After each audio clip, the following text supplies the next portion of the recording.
un plaisir de vous accueillir à cette entrevue. Et pourriez-vous, avant d'entrer dans le vif du sujet, vous parler un peu de vous, de votre cheminement dans le domaine de l'éducation des adultes au niveau national et international, ainsi que de votre implication au sein de l'UNESCO? Oui, j'ai débuté à l'ICA en 2000, en février 2000, donc à l'Institut de coopération pour l'éducation des adultes. J'étais dans l'éducation avant, mais post-secondaire. Avec l'ICA, ben, je suis entré dans le monde de l'éducation des adultes. D'abord comme analyste des politiques en éducation des adultes pendant 15 ans, de 2000 à 2015. Puis en 2015, j'ai été nommé directeur de l'ICA, poste que j'ai occupé pendant 10 ans. J'ai quitté l'ICA au printemps par envie d'aller explorer plus librement des réflexions, etc., et d'avoir une certaine liberté professionnelle. Je sentais que certains fruits étaient mûrs de ce que j'explorais, puis je voulais avoir la liberté d'aller de l'avant. Donc, à l'ICA, qui est un organisme canadien, on l'identifie comme organisme québécois, mais c'est un organisme à charte fédérale, dont le champ d'action est le Québec et la francophonie canadienne.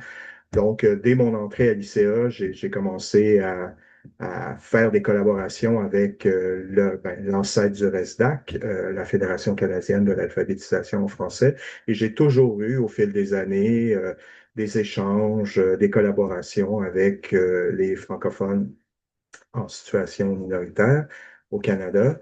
Le volet international est arrivé assez tôt aussi. Dès le début des années 2000, je représentais la société civile canadienne dans des délégations du Canada, dans des conférences de l'UNESCO sur l'éducation des adultes. Donc, à partir de 2000, j'ai fait à peu près toutes les conférences qui existaient. Puis, je me suis retrouvé à un moment donné au conseil d'administration en 2019 de l'Institut de l'UNESCO pour l'apprentissage tout au long de la vie, qui est à l'intérieur de l'UNESCO, le centre de recherche et d'expertise sur l'apprentissage tout au long de la vie, qui a un mandat assez large de recherche, de leadership intellectuel, d'organiser les conférences internationales de l'UNESCO sur l'éducation des adultes, où les pays prennent des engagements, et par la suite de faire le suivi du respect de ces engagements. Donc, le mandat est très, très large et évidemment, ben, l'UIL est un forum extraordinaire là, d'échange international que j'ai beaucoup apprécié.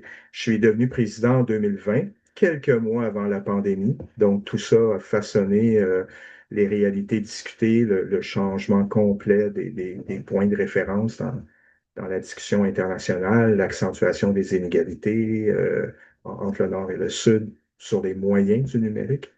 Puis, au fil des années du mandat qui se termine le 31 décembre de cette année, j'ai eu fréquemment l'occasion de faire des conférences sur différents sujets. Dans les 2 dernières années, j'ai focalisé davantage sur le numérique et l'intelligence artificielle parce que je sentais qu'on en parlait dans l'optique de l'éducation scolaire des jeunes.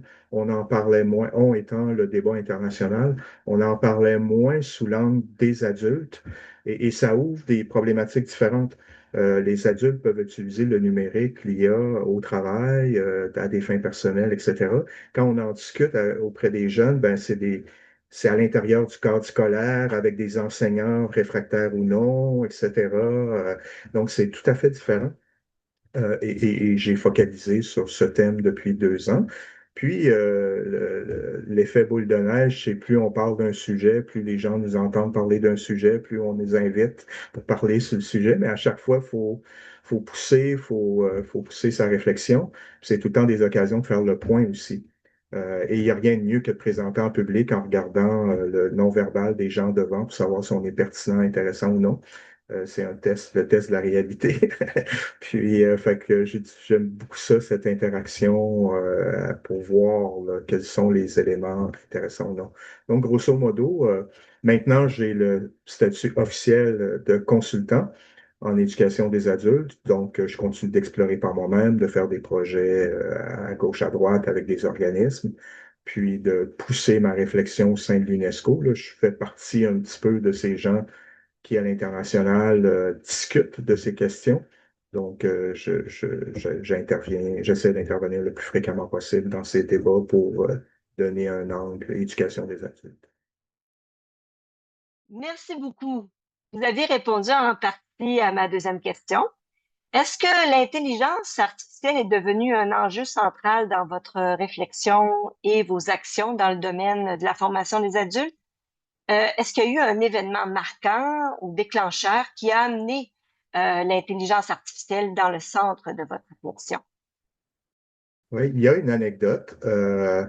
Quand, euh, quand j'ai pris la direction de l'ICA, on était sur le point de célébrer le 70e anniversaire de l'Institut. Et comme ça, je me suis dit, ça me tentait de faire, j'aime beaucoup, j'ai un dada sur l'histoire de l'éducation des adultes. Donc, je me suis dit, je vais faire une petite présentation. Mon cadeau à l'ICA sera de relater son histoire. Et il y a un fonds d'archives à l'Université du Québec à Montréal. Il y a tous les documents produits par l'ICA dans les années 20, 30, 40. Je me suis mis à lire le premier rapport annuel. Ben, nécessairement, c'est comme une série Netflix. Il a fallu que je lise le deuxième, le troisième, le quatrième. Et j'ai lu les 70 rapports annuels. À ce moment-là, j'ai réalisé que l'ICA avait été à l'avant-garde de beaucoup de choses que dans les années 70.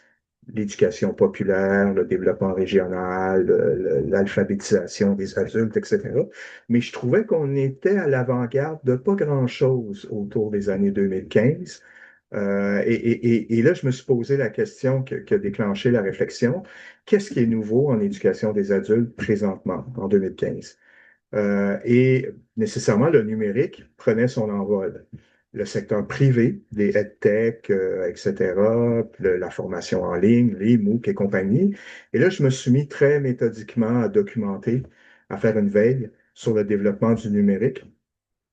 Quand je dis méthodiquement, je passais avec des logiciels spécialisés à peu près 1 heure par jour à recenser tout ce que je voyais, à documenter, à mettre ça dans une base de données, à analyser, puis fait que j'ai fait ça et pendant quelques années, je faisais beaucoup de présentations, de conférences sur le portrait de l'éducation des adultes, l'écosystème qui s'élargissait, etc. Toute l'ingénierie de la formation qui, au-delà le cours en présentiel, devenait en ligne, mais pouvait aussi être du micro-learning, pouvait aussi être, prendre toutes sortes de formes. Et je documentais cette explosion des moyens d'éducation. Et sérieusement, tout ce que j'ai ramassé pendant 10 ans, à l'automne 2023, c'était obsolète quand ChatGPT a été mis en ligne. Parce que là, ça a changé complètement les moyens disponibles. Et là, j'ai commencé à documenter, commencé, ça fait juste 2 ans et demi, là, tu sais, à documenter toute l'utilisation de l'intelligence artificielle en éducation des adultes, euh, à essayer de repérer des tendances comme celle qu'on pourra discuter un peu plus tard de l'auto-formation en ligne, l'auto-formation assistée par l'intelligence artificielle, ce que probablement chacun de nous trois et beaucoup de monde faisons en interagissant avec l'outil. Donc, on ne pense pas aller dans un lieu scolaire formel. Je ferme cette parenthèse. Donc là, j'ai commencé plus intensément à documenter l'IA. Et je constatais, et récemment, la semaine dernière, dans le contexte d'un forum de l'UNESCO sur le numérique et l'éducation, je constatais que il y avait à peu près une quinzaine de conférenciers. Il y avait un consensus assez général sur les outils, la quincaillerie. Qu'est-ce qui existe? Qu'est-ce qu'on peut faire avec? Peu parlaient des valeurs. Parfois, inclusion a été nommée, etc. Mais aucun des conférenciers n'a utilisé le mot droit à l'éducation, qui était moi, mon angle, pour aller traiter la question de l'IA sous l'angle du droit à l'éducation. Comme on a traité l'école formelle, physique, matérielle dans les années 50-60 comme le moyen à notre disposition pour assurer matériellement les conditions d'exercice du droit à l'éducation, ben moi, je travaille avec l'hypothèse que l'IA est un nouveau moyen et il faut la passer à la moulinette des paramètres, des cadres conceptuels du droit à l'éducation. Donc là, ça c'est dans les dernières années.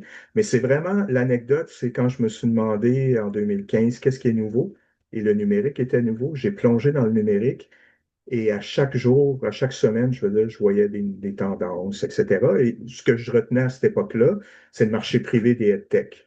Coursera, YouTube, Udemy, etc. Tous ces plateformes qui, à l'échelle internationale, offraient des cours parfois pas si dispendieux que ça, quelques centaines de dollars pour un catalogue de 50 000 cours.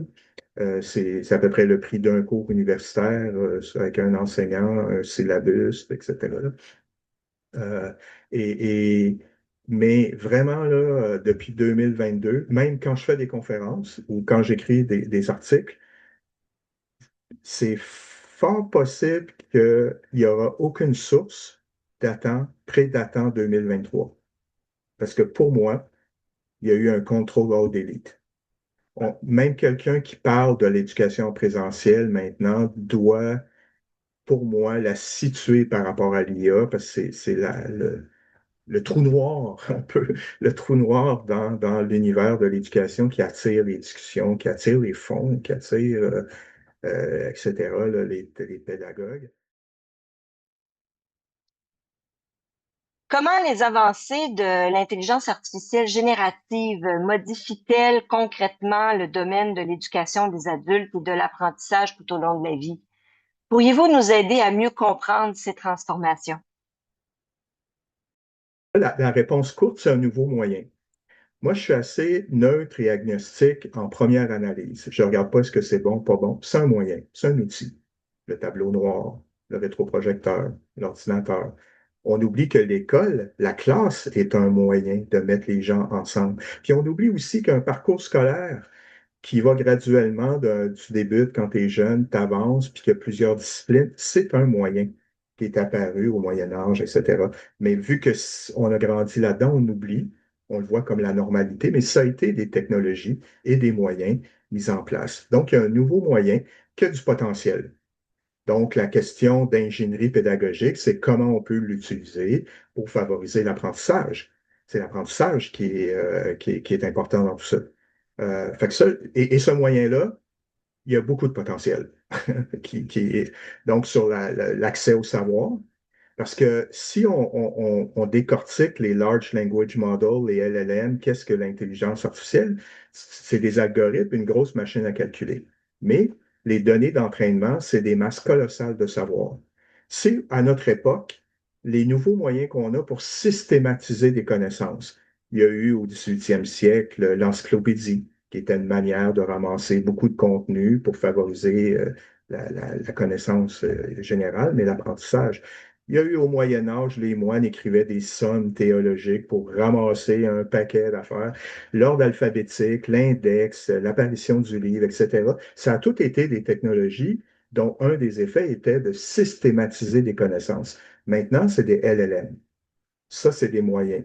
Ça, c'est la manière, avant d'entrer dans la technologie, que je trouve important de poser, c'est qu'on a cet outil qui nous permet d'accéder à des masses colossales de savoir systématisées, comme l'encyclopédie nous permettait de le faire à sa manière à une autre époque. Ça, c'est la manière, la définition un peu plus resserrée. Là, maintenant, quand on explore cet outil-là qui est en transformation à la semaine, quasiment, là. Fait que ce qu'on dit maintenant, dans 2 semaines, ça va être peut-être le Moyen Âge sur le sujet, là, à la vitesse que ça va. Mais cet outil-là rend possible l'auto-formation. Et là, je pense que c'est un des aspects pour moi en éducation des adultes qui est fondamental. Ça fait partie de cette utopie de l'éducation des adultes depuis les années 60-70, de l'apprenant adulte autonome qui est capable de piloter son propre parcours d'apprentissage. Là, on a un moyen qui peut personnaliser les parcours d'apprentissage, etc. Donc, ça favorise, ça renforce l'auto-formation à l'échelle individuelle. Et ça, ça implique toutes sortes de prérequis, d'autonomie cognitive, de confiance en soi, etc. Et ça met en évidence une compétence que c'est un genre de beau retour de l'histoire, parce que la compétence fondamentale que l'auto-formation assistée par l'IA implique chez l'apprenant, c'est d'être capable de poser une question, prompter. Mais c'est fascinant parce que c'est le début de la philosophie grecque de poser une question, l'art de la question. Poser une question très précise. Puis quand on lit sur l'ingénierie du prompting, de l'invite ou de la requête, là, ça peut être très, très long. Il faut tout détailler. Notre question, elle est très précise. Plus elle est précise, plus on peut tirer profit du modèle de langage pour obtenir, pour accéder aux connaissances qu'on vise. Donc ça, chez l'apprenant aussi, c'est intéressant comment les compétences cognitives plus élevées de résolution de problèmes, créativité, formuler des questions sont essentielles. Sinon, on a n'importe quoi, là, on garoche n'importe quoi, puis l'IA nous lance n'importe quoi. Donc ça, c'est intéressant aussi. Puis être capable de savoir ce qu'on sait, savoir ce qu'on ne sait pas, savoir ce qu'on veut savoir. C'est tout des compétences qui tournent autour de la notion de piloter son parcours d'auto-formation. L'autre partie à l'échelle vraiment systémique, et ça, c'est là quelques semaines, peut-être mois, là, que je suis tombé sur ces tendances-là. Quand l'IA est apparue en 2023, les entreprises privées des EdTech ont intégré l'IA pour développer des nouveaux services, générer des contenus, produire des contenus, guider les apprentissages, évaluer les apprentissages. Mais en faisant ça, ils ont démontré que l'IA pouvait être utilisée pour l'éducation et l'apprentissage. Fait que les grands vendeurs, les grandes firmes de l'IA, ce qu'elles ont fait, OpenAI, Google, etc., ben, on dit, ben, on va le faire nous-mêmes. Fait que maintenant, il y a un OpenAI, Chat Edu. Donc, les LLM deviennent des Learning Management Systems, des systèmes de gestion des apprentissages, etc. Et il y a des gens qui commencent à dire, ben, ces outils-là vont complètement effacer le secteur privé des EdTech, qui est quand même colossal. Même Duolingo, qui est peut-être l'application la plus utilisée dans l'apprentissage des langues, on peut jaser avec ChatGPT dans la langue de notre choix et se faire demander des conversations, etc., etc. Donc, Duolingo va disparaître. Tous les logiciels de gestion des apprentissages, les LMS, vont disparaître parce que j'ai juste à garder ouvert en mémoire ma conversation sur un sujet X. Et maintenant, OpenEdu fait des quiz, des questionnaires, etc., etc., etc. Donc, à l'échelle de l'individu, il y a un changement majeur d'autonomisation, etc. Puis, à l'échelle plus écosystémique, il y a un nouvel acteur. Le problème, c'est que ces outils-là coûte des milliards de dollars à développer. Et là, il y a un nouveau chapitre de la privatisation de l'éducation qui est en train de s'ouvrir, où aucune université canadienne n'a les fonds pour compétitionner. Ils pourraient compétitionner s'ils se mettaient tout ensemble avec des fonds fédéraux, provinciaux pour développer des LLM publics. Mais les universités n'ont pas ce réflexe de travailler ensemble, elles se voient comme des compétiteurs. Et ça devient une erreur stratégique parce que ces secteurs-là, Meta, Google, OpenAI, c'est des dizaines de milliards de dollars qui investissent, là. Et là, les universités, les apprenants vont être dépendants de leur licence dans ces machines-là. De la même manière que dans le moment, nous tous, comme entreprise, on est dépendants de Microsoft, Teams, on utilise Teams, etc. Là. On est dépendant d'Outlook. On n'a pas développé des solutions open source. Ça existe, mais ce n'est pas généralisé. Des solutions open source utilisées à grande échelle par les individus, les entreprises, les gouvernements, etc. On paie des licences. Ben là, on va payer des licences à des entreprises d'IA parce qu'on n'aura pas développé une alternative. Donc, il y a des pratiques, il y a une phase un peu risquée dans le moment. C'est sûr que pour un individu, payer 220 dollars canadiens pour avoir accès à ChatGPT Pro et tout ce que ça permet, c'est la moitié, le tiers d'un cours universitaire. Donc, c'est un investissement extrêmement rentable pour apprendre tout ce qu'on veut apprendre. Et là, il y a comment on devient apprenant, l'attitude critique. Mais sous-jacent à tout ça, ce qui est jamais vraiment discuté, ben, qui est discuté, mais pas quand on parle d'éducation, c'est l'impact environnemental de tout ça, là. Quand les grandes entreprises d'IA sont rendues à s'acheter des centrales nucléaires pour plugger l'électricité qu'ils ont besoin pour faire rouler le système, euh, là, on voit la privatisation de l'éducation apparaître, là. Les infrastructures privées, énergétiques, etc., vont s'installer. Ça va être un avantage concurrentiel que le réseau public ne pourra pas. Fait que je suis relativement optimiste sur le potentiel de ces outils pour l'apprenant, mais très pessimiste sur l'impact de ces entreprises et de ces outils sur l'écosystème d'éducation parce qu'on a une privatisation à turbo, là, à la vitesse turbo, qui est en train de s'installer. Merci beaucoup pour vos réflexions sur ce sujet. Quel levier voyez-vous pour l'IA, pour que l'IA soit vraiment ou réellement un outil d'inclusion et d'accessibilité? Là, on parle pour toutes les personnes apprenantes, même les plus vulnérables. Je dirais l'approche qui a été adoptée au début de l'Internet va être sensiblement la même. C'est d'utiliser ces technologies avec les personnes, d'expliquer comment la technologie fonctionne. Euh, Puis là, avec l'IA, ce qui est plus compliqué, c'est qu'il faut nécessairement ouvrir le capot pour aller voir à l'intérieur comment ça fonctionne. Pas tant les algorithmes, la mathématique, mais les bases d'entraînement. Parce que on accorde beaucoup de connaissances ou d'intelligence à l'intelligence artificielle, au LLM, mais maintenant, ChatGPT, là, peut-être la meilleure source qu'il utilise, c'est Wikipédia.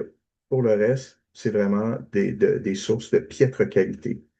Donc, il faut comprendre de la même manière que, bon, moi, mon réflexe depuis tout le temps, quand j'achète un livre, je commence par la bibliographie. Je regarde quels sont les textes utilisés par l'auteur. Et si tout est daté, inintéressant, ou ben, je lis même pas le livre. Mais c'est la même approche avec les LLM. Quand on les utilise, il faut savoir sur quoi ça s'est entraîné. Parce que sinon, c'est la clé, c'est de là que vient. Donc, il va falloir, avec les gens, leur montrer l'outil, leur montrer les compétences cognitives de poser une question. C'est quoi la question que vous voulez poser? C'est-tu précis? Pourquoi ça?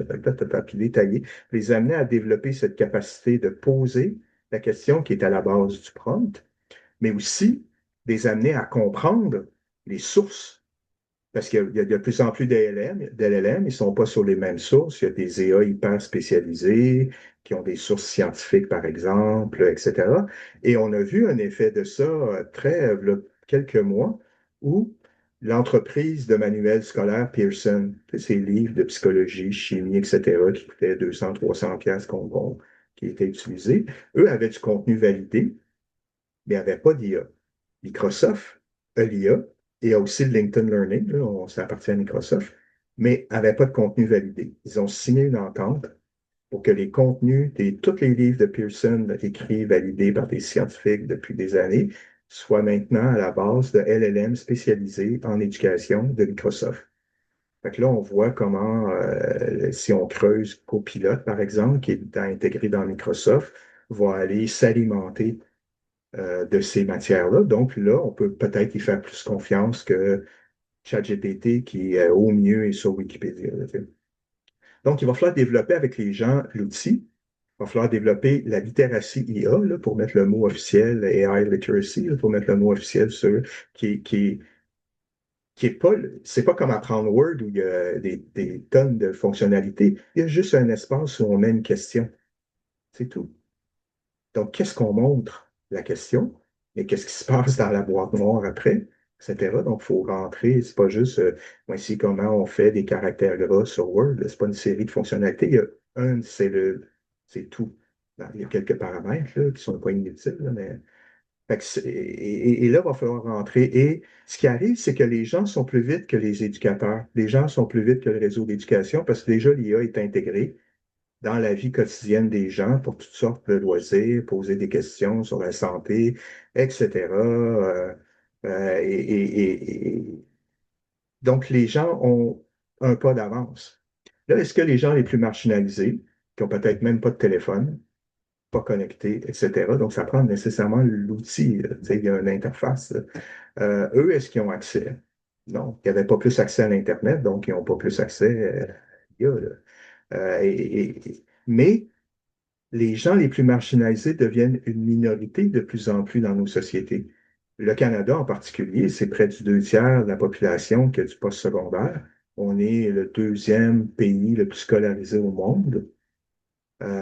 Donc, on a créé au fil des décennies, on a réussi la révolution de l'éducation en scolarisant des gens. Là. Fait que les gens qui ne le sont pas, eux, c'est une minorité de plus en plus petite. Donc, ce souci d'inclusion va devenir important. De là pourquoi bon, là, c'est à l'échelle plus macro, puis ça ne change pas la vie des gens dans l'immédiat, que moi, j'essaie de travailler comment faire rentrer l'IA dans l'optique du droit à l'éducation pour que ça devienne un droit, avec des obligations juridiques de la part des États, etc. Puis ça, c'est à l'échelle macro, là. Mais à l'échelle micro, c'est vraiment de faire des activités andragogiques avec les gens pour leur montrer l'outil, l'utiliser avec eux, rester critique. J'ai entendu à une conférence où j'étais la semaine dernière un enseignant dire de quoi de tout simple, ce qui fait que les étudiants maintenant, enseignants universitaires, au lieu de leur donner un sujet puis dire fais-moi un travail de session où probablement un fort pourcentage va aller taper la question dans ChatGPT, il l'a tapé en classe dans le premier cours, il a généré la réponse de ChatGPT, il a demandé maintenant votre travail de session, c'est de vérifier tous les énoncés et me dire lesquels sont faux et m'expliquer votre cheminement. Fait qu'il a développé la littératie IA. C'est super simple comme idée, là, mais c'est exactement. Fait qu'il va falloir faire des activités avec les gens, c'est le seul moyen. Et même ceux qui ne sont pas marginalisés, parce que beaucoup d'entre nous, on donne une espèce de confiance mythique à la véracité de tout ce qui sort, là, tu sais. Moi, j'ai un souci de santé, je tape, je reçois quoi faire, puis je le fais, hein, tu sais. Je pense que l'attitude critique, il faut qu'elle soit généralisée parce que les personnes les plus à risque, c'est peut-être pas les personnes marginalisées, c'est celles qui ne le sont pas, puis qui sont plongées là-dedans, puis qui, tu sais, qui vont développer sorte de pathologie liée à l'IA, là, tu sais, ou des erreurs dans leur vie, ou je ne sais pas quoi, là, tu sais, se marier avec l'IA, comme on a vu dans des journaux au Québec cette semaine, ou faire une psychose liée à l'IA, ou, etc. Euh, mais tout simplement faire des activités andragogiques en expliquant ce qui est sous le capot. Pour conclure, aimeriez-vous partager une réflexion, une recommandation, un message clé à ceux et celles qui œuvrent dans l'éducation et la formation des adultes à l'ère de l'intelligence artificielle? Je réfléchissais après la conférence où j'ai été, les conférences, c'est bien tout le temps des concentrés d'intervention, etc. Puis quand on vient, j'essayais de voir qu'est-ce qui percolait. Il y a quand même des grands courants, mettons, bon, il y a les technophiles et les technophobes. Il y a ceux qui veulent absolument rien savoir de la technologie, puis parce que l'apprentissage, c'est nécessairement en présentiel, etc. Et il y a les technophiles qui ont une confiance aveugle dans l'outil, etc. Bon, entre les deux, la célèbre voie du milieu, là, comment on va cheminer avec cet outil? Moi, je fais le postulat qu'on n'a pas le choix de l'intégrer. Et il y a toutes sortes de raisons, là, ça va être là de toute façon, mais il y a un critère un des critères de respect du droit à l'éducation, c'est l'acceptabilité des contenus. Et une des dimensions, c'est le droit est respecté à l'éducation quand on forme les gens, quand on développe chez les gens des compétences utiles pour leur contexte. Donc, si on apprenait le latin aujourd'hui, ce serait carrément inutile. Et déjà là, parce que le numérique est là, parce que l'IA va être là, puis on ne sait pas c'est quoi dans 10 ans, là, on parle cette semaine, c'est là, comme c'est. Euh, il faut que ça fasse partie des activités éducatives des adultes. En entreprise, beaucoup plus parce que ça va devenir un collègue de travail. Tu sais. L'informatique, on fallait apprendre à utiliser l'ordinateur. Je pense que l'IA, il faut apprendre à travailler avec. C'est un collègue, c'est un robot, si on veut. Là. Fait qu'il va falloir faire ça. Là, après, de fil un peu en cercle concentrique, il y a toutes sortes de considérations sur comprendre ce qu'il y en est, etc. Il faudra développer des IA publics, open source, etc., avec des communautés qui le développent, pas juste des grandes entreprises privées qui font leurs produits et services. Et à grande échelle, mais le débat maintenant, ce que je vois, c'est, et surtout au Canada, en Europe, c'est la gouvernance et le contrôle. Mais c'est pas facile de contrôler quelque chose qui est en train de se construire. On ne sait pas ce que ça sera. On peut dire ne pas tuer personne avec l'IA, OK, ça c'est le bout de facile. Mais d'aller rentrer trop dans le développement, et j'allais dire ma crainte, mais c'est pas vraiment une crainte, c'est qu'en Asie, la Chine, l'Inde, Singapour, eux sont 10 ans en avance sur nous. La Chine, cette session-ci, en septembre, ils ont mis en œuvre un nouveau curriculum où dès la première année, les enfants apprennent à utiliser l'IA. de manière ludique, etc. Et pendant leurs 12 ans, jusqu'en secondaire 5, donc dans 12 ans, il y a une génération de Chinois, et en Chine, c'est 100 millions, 200 millions, 300 millions de personnes, hein, les générations, qui vont avoir 10 ans, 10, 12 ans de compétences sur l'IA. Nous, on bricole, on est néophyte, c'est artisanal, c'est individuel, c'est pas systématique, c'est pas à l'échelle sociale. Donc, ce déséquilibre majeur entre les pays, ce déséquilibre majeur d'un effet privé fait que, et voilà mon message, après le préambule, mon message, c'est qu'il faut développer des solutions publiques. De la même manière, dans les années 50, dans beaucoup de provinces, pays, il y avait un réseau privé d'éducation. Très peu de personnes allaient à l'université. Qu'est-ce qu'on a fait? On a développé un réseau public d'éducation à la grandeur des territoires pour permettre la démocratisation de l'éducation, l'accès à grande échelle, etc., etc. Il faut faire la même affaire avec le numérique et l'IA, avoir des solutions publiques en éducation de l'infrastructure numérique et de l'intelligence artificielle. Et sans faire slogan, là, c'est un peu ce que je brode autour du thème, avoir un IA public, des algorithmes publics, des bases d'entraînement publiques, etc., sous propriété collective, au bénéfice du bien commun. Sinon, on va vivre dans une dystopie de science-fiction apocalyptique de secteurs privés qui vont contrôler tout et on va être dépendant, soumis je ne dis pas que c'est pas de qualité ce qu'ils font, mais c'est très niché, là. Ils ont un but technologique, mais aussi un but de faire de l'argent. Euh, et c'est ça mon message. Il faut développer une solution publique d'IA. Sinon, et l'exemple concret que j'évoquais tout à l'heure, toutes les universités du Canada devraient mettre ensemble des fonds avec le fédéral, les provinces, pour développer un IA public à l'intention de l'éducation postsecondaire nourrie. Si on mettait toutes les publications scientifiques produites par tous les chercheurs, tous les syllabus de tous les cours au Canada dans les universités comme base d'entraînement, on aurait un agent virtuel très intéressant comme tuteur, etc. Là. Si on ne prend pas la solution du public, on va être dans un univers strictement privé. Et à ce moment-là, ben, les conditions d'accès vont être limitées, les contenus vont être de pauvre qualité, etc. Et on a raté un chapitre important de l'histoire de l'éducation. Est-ce que vous sentez qu'on s'en va vers ça au Canada? Est-ce que nos politiques, nos partenaires se dirigent dans cette direction? On n'est pas là pantoute à l'échelle systémique, là, pas du tout. Et puis, des individus, quelques départements, universités, etc., à la pièce de manière fragmentaire, il y a des pôles. Mais on n'a pas atteint le degré de synergie de la réflexion, la conscience collective. Là, je caricature, mais les universités pensent encore que leur plus grand compétiteur, c'est l'université d'à côté. Ça, c'est une erreur stratégique. Leur compétiteur, ça a été bon, le secteur des EdTech, mais maintenant, c'est OpenAI qui a OpenEdu, Google qui a LearnLM, qui est un truc fascinant. C'est comme vous mettez le sujet qui vous intéresse, puis ça génère du multimédia avec des examens. Ça crée une encyclopédie multimédia ciblée sur ce que vous voulez apprendre et qui suit votre cheminement. C'est-à-dire, il n'y a aucune université qui peut compétitionner ça.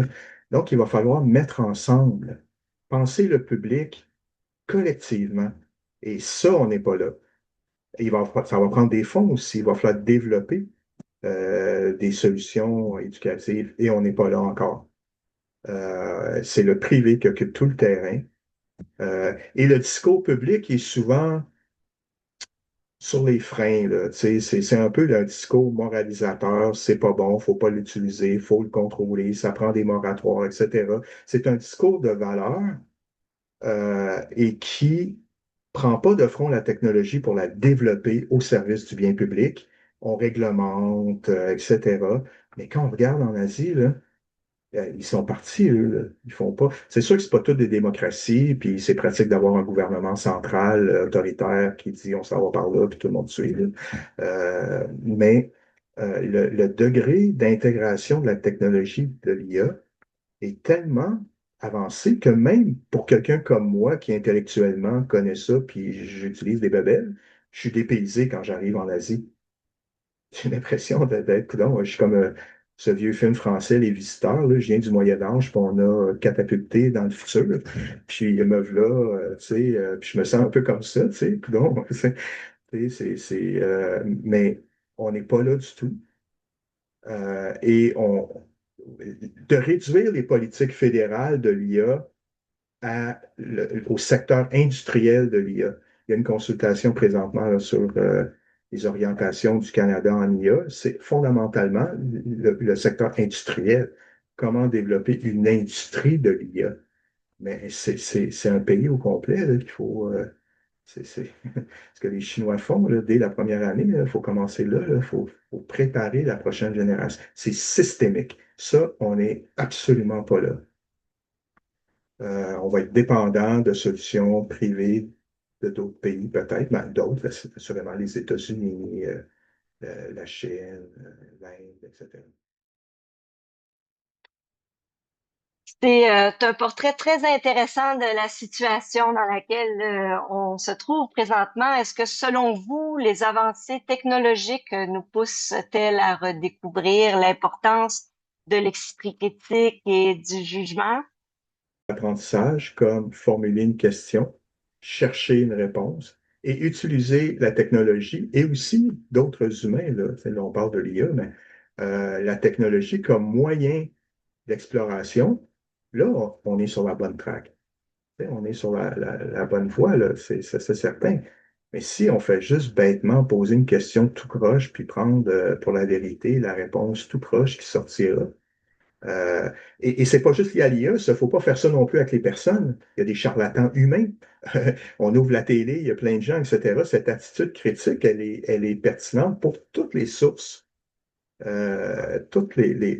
d'informations humaines ou technologiques. Tu sais. Et peut-être là, petit éditorial, ce que je trouve un peu dommage dans le débat, par exemple, sur l'utilisation de l'IA au postsecondaire, ça s'est beaucoup limité au plagiat. Donc, tu sais, mais si des gens, la nouvelle génération de l'élite, qui sont les étudiants universitaires au baccalauréat, là, a comme valeur la voie du plus facile et d'aller utiliser l'IA pour générer un texte pour avoir les notes. Le problème fondamental n'est pas tant le plagiat, c'est on a généré une génération qui a une piètre qualité intellectuelle, de piètre valeur intellectuelle, et c'est peut-être ça qui est plus dramatique pour la société. C'est pas que les gens plagient, c'est que les gens trouvent une valeur à plagier à l'université. Donc, intellectuellement, on a un échec. Cette rigueur intellectuelle qui devrait s'appliquer dans toutes les sphères de la société, et etc., de curiosité, d'apprendre, de se casser la tête, etc., si on l'a raté chez une génération qui aura à sa disposition un outil clé en main, ben, c'est beaucoup plus grave que le plagiat pour moi. Mais c'est pas ce débat-là qu'on fait.